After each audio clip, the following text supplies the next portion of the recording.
Hello guys, in this video I will show you how to send a story to someone else. If you are not tagging, you could still send your Instagram story to another user. While this does not post the story for everyone else to see. This method is helpful if you want to show it to a few friends. First step is open your Instagram app on your phone device.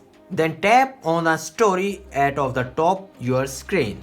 Tap on the paper airplane icon to the right of the next box.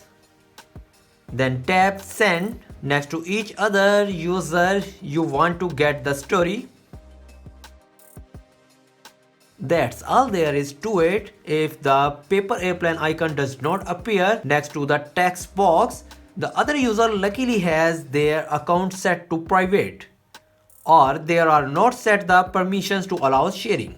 There is also a problem with this video, so ask about these comments any problem related to social media and internet. Let them know in the comments bar so that a video can be made on it. Please like this video and subscribe our channel and press icon for any updates and notifications. Thanks for watching.